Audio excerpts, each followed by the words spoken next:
우리가 하나님의 자녀가 되는 것은 하나님의 자비하심과 은혜로 말미암아 되는 것이다 라고 성경은 우리에게 알려주고 있습니다. 그리고 우리도 실제적인 신앙적 체험과 생각 속에서 우리의 약함과 허물에도 불구하고 하나님께서 자비를 베풀어 주시고 그 은혜를 주심으로써 그리스도 예수 안에서 우리가 하나님의 자녀됨을 얻고 또 의롭다 하심을 얻었다라는 믿음을 가지고 살아가게 된다는 것을 알고 있습니다.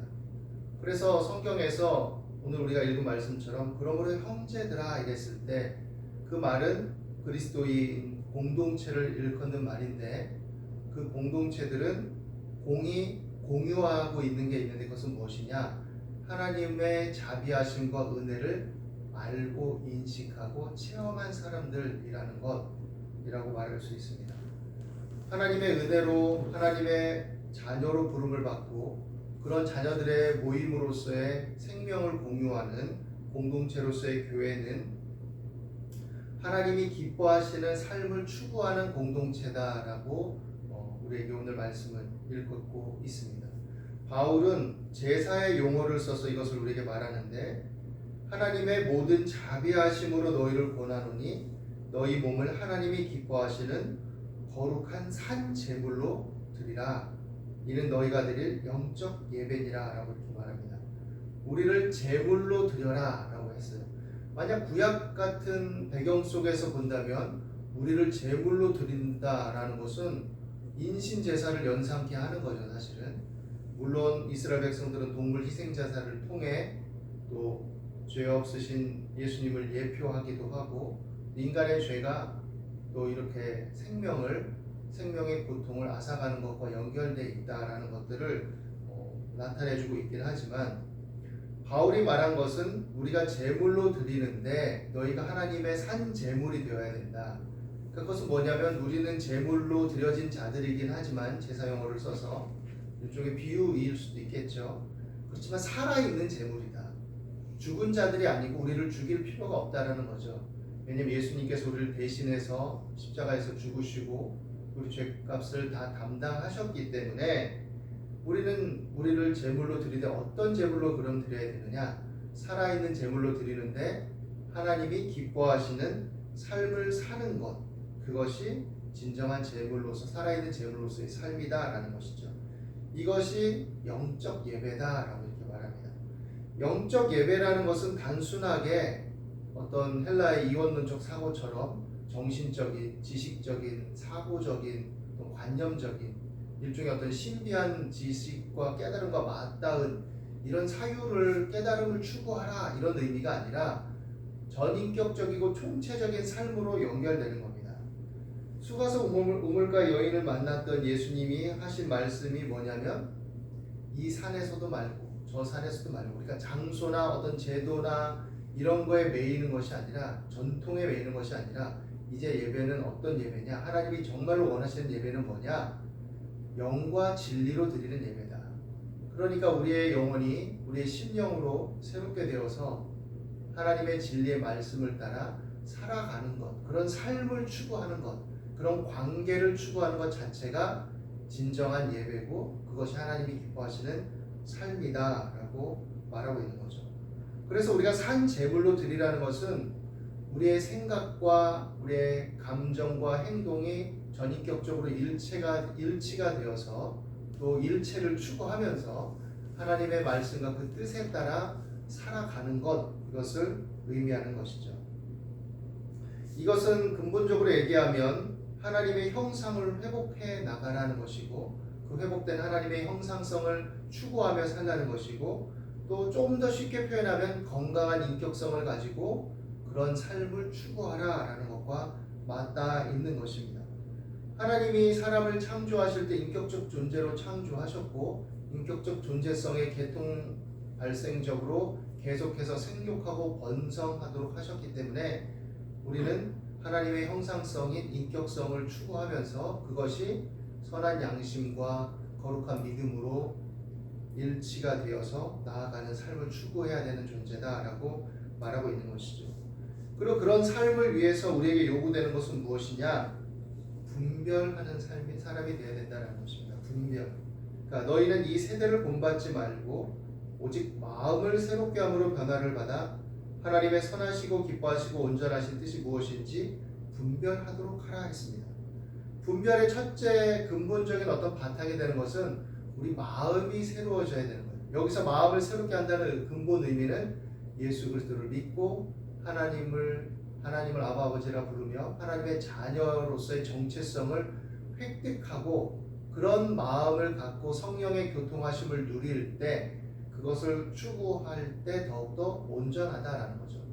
물론 많은 사람들이 하나님이 주신 일반적인 은총 속에서 하늘을 경외하고 또 양심의 어떤 그 소리를 따라서 건전하고 건강한 삶을 추구하기도 하고 또 도덕성을 추구하기도 하고 자신을 수양하기도 하고 하죠. 그러나 이것들이 온전할 수는 없고 또 그것 자체로서 완전할 수도 없다라는 것이 우리가 상식적으로 좀 생각해 보면 알 수 있는 것이고 역사적으로도 여러 인물들이나 또 여러 역사적인 흐름들이나 이런 것들을 통해 봤을 때 그렇게 생각할 수밖에 없죠. 역사상 위대한 위인이나 인물들도 사실 그 이면에 보면 약함도 있고 허물도 있고 흠도 있고 죄성의 어떤 부분적인 속성들도 있고 그런 거죠. 아주 뛰어나 보이지만 그러나 약점이 있죠. 사람 자기 내면에 자기 삶에 가지고 있는 일종의 약점들, 상처에서 비롯된 문제들 이런 것들이 잘 해결되지 않은 요소들을 조금씩은 가지고 있을 수 있습니다. 그렇기 때문에 하나님의 은혜를 더욱 의지하고 하나님의 성령으로 더욱 충만해서 그 힘을 덧입어 하나님의 자녀로서 살아가는 삶을 추구하라라는 것이죠. 그것이 영적 예배다. 그리고 이런 삶을 살기 위해서는 이 시대를, 이 세대를 분별해야 되는 거죠. 이 세대가 어떤 방향으로 흘러가고 있는가? 우리가 사는 이 세대는 어떤 문화 속에 있고 어떤 풍조 속에 있고 어떤 사상과 가르침이 이 시대를 풍미하고 있는가? 그렇다면 그것은 어떤 부분에서는 요긴하고 이롭고 용이하고 또 어떤 부분에서는 문제가 있고 때로는 독소가 있고 때로는 하나님의 형상성을 교묘하게 파괴하고 있고 이런 것들을 분별해야 되는 것이죠. 그러기 위해서는 새로운 마음으로 하나님의 선하시고 기뻐하시고 온전하신 뜻이 무엇인가 어떻게 해야 되는가 분별해야 된다라고 말하고 있습니다. 분별이라는 단어는 예전에도 몇 번 말씀드렸지만 사금을 채취하는 자들이 그 모래를 이렇게 걸러가지고 채에 걸러서 그 속에서 이렇게 작은 알갱이 같은 금들을 채취하고 건져내듯이 굉장히 집중하고 사력 있고 분별하는 거죠. 금을 채취하는 사람들이 대충 보진 않겠죠. 야 대충 해. 시간도 없는데 뭐 이렇게 너무 세밀하게 볼 필요 없어 이러지 않겠죠. 굉장히 이렇게 사력 있게 또 집중해서 잘 살펴서 한 조각의 금이라도 한 어떤 문구만큼의 금이라도 더 모으기 위해서 더 집중을 하고 또 심혈을 기울이겠죠. 그것처럼 분별하라라는 것이죠. 하나님의 말씀을 통해서 분별하고 하나님의 또 말씀의 맥락들과 그 시대적인 어떤 배경 속에서 나온 그 의미들을 현 시대에 잘 적용하기 위해서 또 사고하고 생각하면서 분별하도록 하라라고 말씀하고 있는 것입니다. 또 우리 안에 계신 성령께서 우리가 기도하고 간구하며 의지할 때 우리를 또한 가르치시고 인도하신다라고 약속하셨기 때문에 그 기도를 통해서 우리가 그것을 추구하는 삶을 살아가야 되는 것이죠. 그래서 분별하라라는 말을 조금 풀어서 다른 말로 설명하면 생각하는 사람이 되어야 된다라고 말할 수 있습니다. 생각은 누구나 하죠. 다양한 생각들을 하고 생각 안 하고 사는 사람은 없죠. 그런데 생각도 일종의 관성이 있습니다. 잡념 속에서 이렇게 계속 그런 것들을 생각하는 사람은 잡념을 계속 습관적으로 가지고 그것을 이어가는 성향이 있을 수 있죠. 물론 어떤 부분에 있어서는 이 잡념이라는 것이 창의성의 근원이 되기도 하고 여러 잡념들이 우리 뇌의 메커니즘 속에서 다양한 작용들을 하면서 어느 순간 아이디어를 번뜩이게 하기도 하고 그래서 뭐 잡념이 아예 무용하다라고 말할 수는 없지만 내가 불필요하게 정신적인 에너지를 쏟고 그것을 허비하게 만드는 어떤 그런 유형의 잡념들이 너무 팽배해 있고 또 그것이 나를 피곤하게 한다면 그것들은 좀 생각해 봐야 되겠죠. 그래서 때로는 글을 쓰는 것을 통해서 책을 읽는 것을 통해서 그것을 통해서 사유함으로써 내 생각을 조금 더 잡아나가고 단련시킬 수도 있게 됩니다. 그리고 또 기도함을 통해서 우리 생각을 정돈할 수도 있겠죠. 하나님의 말씀을 묵상하는 것을 통해서 말씀의 가치관과 또 본질적인 요소들을 통해 내 사고를 또 정돈해 나가고 그 속에서 운행하시는 성령의 은혜를 통해 생각의 안정감을 가져나갈 수도 있을 것입니다. 그러니까 생각하는 존재로서 우리가 생각하는 사람으로서 살아가야 되는데 그 생각이라는 것도 나름의 질적 차원과 수준과 내용상의 상이함이 서로 존재한다라는 것을 생각해 봐야 되죠. 현 시대는 어떻게 보면 많은 생각을 하게 하고 어떤 일 처리 하나 할 때도 막 생각을 해야 되고 시간을 써야 되고 피곤하고 그런 요소들도 가지고 있지만 또 한편으로는 그렇게 기능적이고 수단적이고 또 약간의 일 처리를 위한 어떤 그런 방편 속에서의 생각들은 많이 범람하고 있으면서도 어떤 본질을 사유하고 근본을 생각하고 또 그 안에서의 맥락으로 연결해서 맥락적인 사고를 펼쳐가는 이런 사유의 훈련들이 굉장히 떨어지게 만들고 있습니다. 근본적인 사유를 잘 못하게 하고 있어요. 물론 글자가 발달되고 문맹 수준이 떨어짐으로써 사람이 언어를 익히고 글자를 익힘으로써 지식적인 수준, 지성의 수준이 확장되긴 했지만 그러나 또 한편으로 이 시대 속에서는 그 지식이, 지성이 기능적인 차원으로 전락될 위기에 처해 있는 거죠. 그런 면에 있어서 우리가 그런 부분들, 이 시대의 흐름 속에서 생각을 해야 됩니다. 내가 어떻게 생각하는 사람, 사유하는 사람이 되어야 할 것인가 라고 한번 자문해보고 생각해 봐야 되는 것이죠. 요즘 AI가 계속해서 얘기되고 있고 그 발전 속도가 굉장히 급속도로 이루어지고 있죠. 우리가 사용하는 다양한 AI를 활용할 수 있는 도구들만 봐도 그렇고 저도 좀 이렇게 사용해 보면 이제는 번역 자체도 굉장히 잘 번역이 됩니다. 진짜 어떻게 보면은 좀 어설픈 번역서, 옛날에 번역하는 사람들이 많지 않으니까 옛날 서적들, 이렇게 해외 서적들 번역한 거 보면 잘 된 것도 있지만 되게 이렇게 좀 얼기설기 이렇게 돼 있는 것도 있는데 요즘 AI 기능을 보면 번역이 상당히 잘 돼요. 웬만한 것들, 영어뿐만 아니라 독일어니 이런 것들도 번역을 잘 하고 있더라고요. 또 글의 재료들을 모을 때 아마존이라든지 여러 다양한 해외 링크들도 걸어주고 찾아볼 수 있는 사이트들도 같이 링크를 걸어주면서 어떤 책에 어떤 저자의 어떤 책이 어떤 식으로 나와 있고 연도별로 어떻게 나와 있고 또 우리가 질문하는 거에 따라서 주제별로도 정리를 해주고 굉장히 대단합니다. 그러니까 예전 같으면 한 일주일 동안 작업해야 될 거는 단지 몇 분이면 끝나요. 단지 몇 분. 예전엔 도서관 가서 서지를 작성하고 일일이 찾고 논문집들을 막 들여다보고 발품도 팔고 이래야 되는 것들이 그냥 전판 몇 번 두드리면 다 정리가 돼서 나오죠. 약간 검증해야 될 것도 있지만 링크가 같이 붙어 있는 것들은 링크 따라 들어가 보면 거기에 출처들이 나오고 거기에서 또 다시 다운로드가 가능하고 이런 식으로 나오거든요.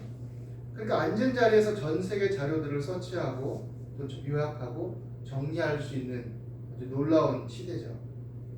요즘 젊은 친구들 한 흐름이 나름 답답하고 힘겨우니까 어떻게 보면 가정적인 구조들이 좀 변하고 또 사회 경제적인 어떤 문화와 상황들이 변하고 또 우리나라의 특유성이 있고 또 입시 제도나 여러 상황 속에서 그런 관계들이 박탈되고 요즘 젊은 친구들은 어린 친구들은 또 그냥 친구끼리 노는 것도 어떻게 보면 게임을 같이 한다든지 이런 류들도 많아지고 상대적으로 그러다 보니까 그 관계적인 형성 속에 인격적인 고민들을 주고받고 함께 부대끼고 갈등을 겪으면서 헤쳐나가고 성숙되는 기제들이 환경과 상황적으로 문화적으로 많이 약화되어 있죠.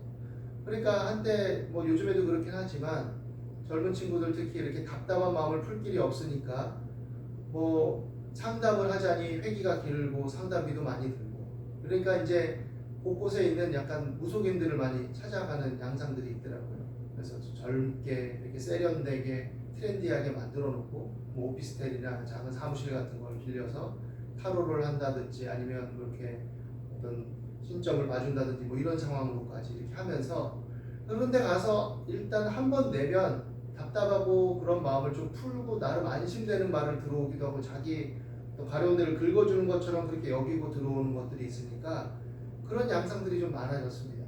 그런데 요즘은 또 어떤 게 많아졌냐? 이제는 거기 갈 필요도 없어요. 챗 GPT한테 물어봐. 이렇게 되고 있습니다. 챗 GPT한테 자기 고민, 자기 문제 이런 상담을 하면 주고받거든요. 자꾸 주고받고 또 여기에 어떤 인공지능 기능의 어떤 시스템에 거기에 이렇게 딱 입력된 거에 따라서 어떻게 보면은 이렇게 주고받는 것처럼 내가 이렇게 질문을 던졌을 때 나중에 이런 방식으로 한번 제안을 해볼까요? 뭐 이런 식으로 해볼까요? 자기가 막 제안을 하죠. 물론 뭐 진짜 인격성이 있어서 하는 게 아니라 촘촘한 어떤 그 지적 설계처럼 촘촘하게 그 데이터 입력값들이 들어가고 다양한 정보들이 들어가니까 그 속에서 아주 복잡한 연산들, 복잡한 네트워킹이 이루어지면서 그런 식의 작용들을 할 수 있게 된 거죠. 그러면 하루 종일 그렇게 상담하는 사람들도 있다고 합니다. 제가 아는 선생님들 얘기를 들어보면 뭐 이렇게 와가지고 제가 챗GPT한테 물어봤더니 선생님이 말씀해 주신 것과 비슷한 답을 주시더라고요 라고 이렇게 하면서 어떻게 보면 굉장히 위협적으로 느꼈다라고 웃으면서 표현도 하는데 챗GPT나 이런 걸 통해서 막 상담도 하는 거예요. 물론 이걸 통해서 잘못된 사례도 있죠. 사는 게 우울해, 죽고 싶어 이랬는데 해외 사례인 것 같은데 죽는 방법, 그렇죠. 쉽게 죽는 방법을 알려드릴게요. 이런 식으로 해가지고 결국 죽게 되고 소송까지 가고 이런 일도 있지만 어쨌든 웬만한 지식과 정보들 그런 영역들까지도 다 성과들을 보이고 있거든요. 그렇다면 우리가 그것만으로 모든 것을 다 취득하고 안정감을 가질 수 있느냐? 그런데 뇌를 연구하는 사람들에 의하면 인간이 실제적인 사람과의 실제 인격적 관계성을 통할 때만이 정서나 또 총체적인 인격성과 사람들이 성장하고 건강함을 유지할 수 있다라고 이렇게 말하고 있습니다. 그러니까 그런 것들은 임시방편이고 어떻게 보면은 자기를 세상과 관계와 떨어뜨려서 자기 안에 고립됨 속에서 거기에 영향을 받는 거죠. 그 카테고리 안에 있고 그 굴레 안에 거하는 거죠. 물론 다양한 지식과 정보는 얻을 수 있을지 모르지만 우리가 상식적으로 생각해도 알듯이 단지 많이 알고 단지 지식적으로 안다고 해서 그 자체가 충분하냐? 그렇지 않아요. 그거는 인격적 관계성 속에서 오는 치료 기제도 있고 상담을 예를 든다면 그 심리적 치료 기제가 단순히 지식과 정보뿐만 아니라 인격적 관계성 속에서 오는 여러 그 심리적 기제가 작동을 하는 부분들도 있기 때문에 그리고 사람은 관계를 통해서만이 자신의 존재의 의미를 찾을 수 있고 그 인정 욕구가 안정감을 가져갈 수 있고 또 그래서 서로 인정해주고 이럴 때 주고받을 때 그 안에 기쁨이 있고 다른 사람을 돕고 친절을 베푸고 사랑할 때 우리 뇌 자체가 기쁨을 얻는 것들이 발생하고 활성화되고 이럴 수 있기 때문에 관계가 박탈된 채 그것만을 추구한다는 것은 문제가 있는 거죠. 그래서 우리에게 요구되는 것은 무엇이냐? 기능적이고 순발력 있고 어떤 실제적인 효력을 주는 이런 다양한 지식과 정보도 중요하지만 스스로 본질을 붙들고 사유할 수 있는 능력이 참 필요한 시대입니다. 하다못해 이런 AI 활용 능력도 내가 사고력이 있어야 돼요. 질문을 잘해야 좋은 자료를 모을 수 있고 질문을 잘해야 그것들을 잘 구성할 수 있죠. 예술 영역에도 그런 게 있잖아요. 개념 미술 시대가 돼가지고 이제는 이미 오래전부터 미술 작품을 구현할 때 내가 직접 설치하거나 그리지 않아도 내가 그런 마인드를 가지고 있고 실력은 있지만 어느 정도 다른 뛰어난 어떤 기능적 제작자들이나 또 그릴 수 있는 사람들에게 내가 가지고 있는 개념적 아이디어를 가지고 그것을 추구하도록 얘기해서 그것들이 설치되고 그것이 그려졌을 때 그것은 내 작품이 되는 시대거든요. 이제 개념적인 것들이 중요하고 그 속에서 사고하고 사유하고 창의성을 드러낼 수 있는 것들이 중요하죠. AI가 가질 수 있는 어떤 문제는 뭐냐면 맥락적 사고라든지 그때그때 순발력 있게 나오는 인간의 어떤 정서적인 결들 또 그 속에서 이루어지는 어떤 변칙적인 요소들에 대해서 그때그때 바로바로 교감할 수는 없습니다. 그냥 입력하고 그에 유사하게 그것을 그 안에서 집대성에서 가진 정보로 표출할 뿐이지 실제적인 관계성 속에서 바로바로 전개되는 것들을 할 수 없어요.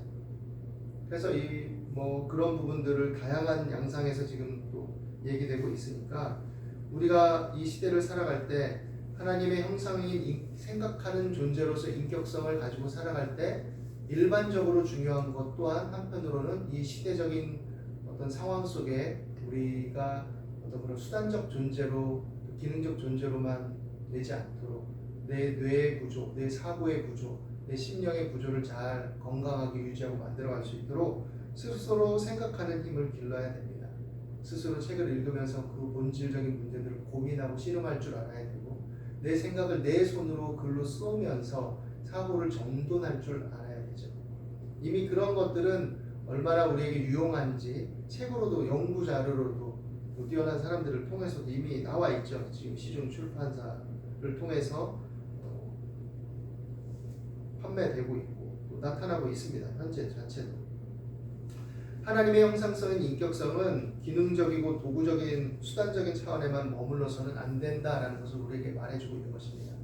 옛날의 구약시대의 제사도 어떻게 보면 그 안에 실제적인 행실과 체험적 정서들을 요구하고 있지만 그들이 그것들을 수단적으로만 도구적으로만 기능적으로만 사용했을 때 제물을 바치고 제사를 드리면 그냥 땡 이렇게 돼버린 거거든요.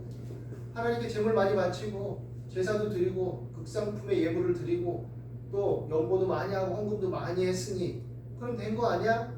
종교적 의무를 이 정도 행했으면 됐지 이렇게 돼버리는 거죠. 금식했어, 기도 시간 지켜서 기도했어, 예배 참석했어, 땡 그렇게 돼버리는 거죠. 그런데 하나님의 형상적인 인격성은 그렇게 끝나는 게 아니라는 거죠. 인격적 체화 속에서 실제적인 삶의 형태로서 나타나야 되는 것이죠. 그 본질을 지켜나가는 것도 하나님의 자녀로서 이 시대 속에서 해야 될 일이다라는 것을 생각해 볼 수 있게 바랍니다. 교회 안에서는 그래서 말씀을 묵상하고 읽고 생각하는 것들이 요구되는 것이고 또 일반적인 차원에서 본다면 우리가 독서하고 또 글을 쓰고 생각하고 사유할 수 있는 그런 힘들을 길러나가야 되는 것이죠. 그럴 때 우리가 어떤 입력되는 주입되는 다양한 정보와 또 그럴듯한 굉장한 정보 지식들에 휩싸여서 거기에 현혹되고 거기에 매몰되지 않고 스스로 선택할 수 있는 주체성을 가진 하나님의 자녀로서의 존재로서 실제적인 삶을 추구할 수가 있는 것입니다. 오늘 이 말씀 안에서 각자 하나님을 온전히 바라볼 수 있는 또 그래서 생각하고 분별하며 우리 마음을 새롭게 함으로 하나님을 예배하고 신령과 진정으로 예배할 수 있는 그런 믿음의 존재들 될 수 있기를 예수님의 이름으로 축원합니다. 기도하겠습니다. 하나님, 우리가 하나님 안에서 건강하게 사유하고 생각하는 것을 게을리하지 않게 도와주시옵소서. 여러 가지 피곤하고 잡다한 생각들이 밀려오고 또 기능적이고 수단적인 것들을 처리해야 되는 일들이 우리를 피곤하게 하고 힘겹게 하기도 하지만 그러나 우리가 생각을 모아서 하나님의 말씀을 묵상하고 또 자신의 인격적 존재성 안에서 삶을 고려하고 또 시대를 분별하고 또 어떻게 살아갈 것인지를 사유하고 또 내 생각을 정돈할 수 있도록 인도해 주옵소서. 그래서 하나님의 형상인 인격성을 건강하고 건전하게 이 시대 속에서 바르게 이뤄나갈 수 있도록 인도해 주시옵소서. 이를 위해서 서로 돌아보아 사랑과 사랑을 격리하는 믿음의 연합들이 더 풍성해지게 도와주시옵소서. 감사하며 예수님 이름으로 기도드립니다.